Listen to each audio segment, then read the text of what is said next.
नमस्कार, मैं आश्रुति और आप देख रहे हैं नेक्स्ट 9 न्यूज। एग्जिट पोल के आंकड़ों ने हरियाणा विधानसभा चुनाव के बाद हरियाणा में तमाम पार्टियों के खेमे में हलचल पैदा कर दी है। कांग्रेस की जीत एक तरफा दिखाई दे रही है, लेकिन भारतीय जनता पार्टी की हार जो है वो कहीं ना कहीं बीजेपी के खेमे में एक बड़ी बौखलाहट पैदा कर चुकी है। इसी बीच बृजभूषण शरण सिंह के तमाम बड़े बयान सामने आ रहे हैं। उत्तर प्रदेश की केसरगंज लोकसभा सीट से पूर्व सांसद बृजभूषण शरण सिंह, भारतीय जनता पार्टी के नेता बृजभूषण शरण सिंह और यौन शोषण मामले में कहीं ना कहीं अभी भी फंसे रहने वाले बृजभूषण शरण सिंह का बयान अब हरियाणा की राजनीति पर भी चमकता नजर आ रहा है। बृजभूषण शरण सिंह साफ तौर पर कहते नजर आए कि भारतीय जनता पार्टी जम्मू कश्मीर में तो अपनी सरकार बना लेगी, लेकिन हरियाणा में क्या होगा इस पर मैं कुछ नहीं कहना चाहता। इसी मुद्दे पर चर्चा करेंगे, क्योंकि कयास इस बात के लगाया जा रहा है कि बृजभूषण शरण सिंह को भारतीय जनता पार्टी की ओर से, बीजेपी आलाकमान की ओर से कहीं ना कहीं तमाम निर्णय, तमाम एक तरह से जो फैसले हैं वो पारित किए गए हैं, तमाम एक दिशा निर्देश उनको दिए गए हैं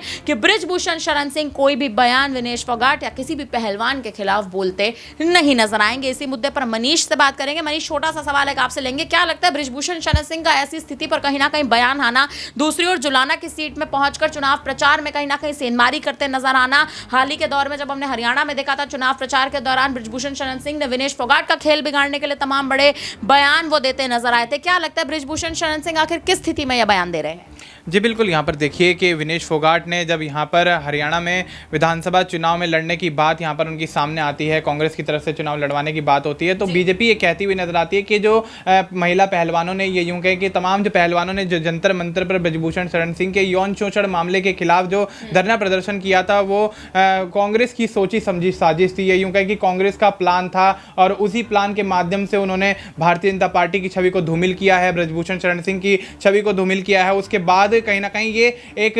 रास्ता बनाने की कोशिश की गई थी कि हरियाणा की राजनीति में किस तरह से एंट्री ली जाए। और उसके बाद आपने देखा दीपेंद्र हुड्डा यहाँ पर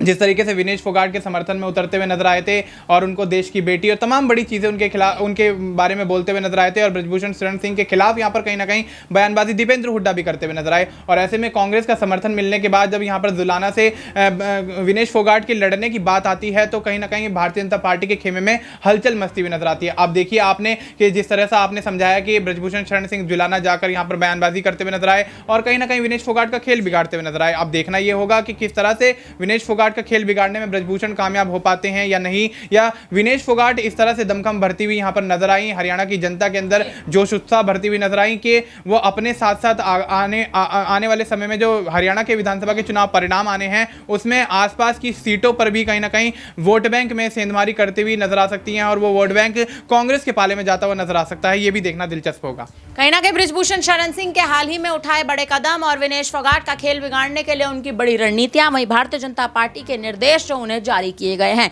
देखना यह अहम है कि हरियाणा में बृजभूषण शरण सिंह क्या सच में विनेश फोगाट का अब खेल बिगाड़ते नजर आएंगे, क्योंकि मतदान पूर्ण हो चुके हैं, लेकिन अभी तक एग्जिट पोल के आंकड़े कांग्रेस को जिताते नजर आ रहे हैं। जुलाना की खासतौर पर सीट पर आखिर क्या समीकरण बनेगा, ये देखना बेहद अहम है। फिलहाल अब इस पर आप क्या कहेंगे, आप हमें अपनी राय कमेंट करके जरूर दीजिएगा। फिलहाल के लिए हम दोनों को दीजिए इजाजत, बने रहिए हमारे साथ, देखते रहिए नेक्स्ट 9 न्यूज।